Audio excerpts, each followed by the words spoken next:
Hôm nay mùa xuân sao lá rơi rơi nhiều thế.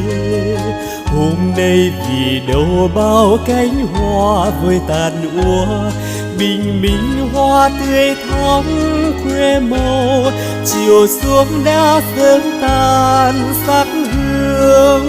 Trần gian thì quá vô thường, tựa mưa rồi nắng thay mùa.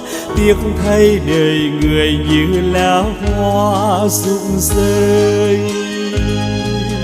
Hôm qua người thân còn thấy, hôm nay mùa xuân sao lá rơi rơi nhiều thế. Hôm nay vì đâu bao cánh hoa vơi tàn úa. Bình minh hoa tươi thắm quê màu, chiều xuống đã sớm tàn sắc hương. Trần gian thì quá vô thường, tựa mưa rồi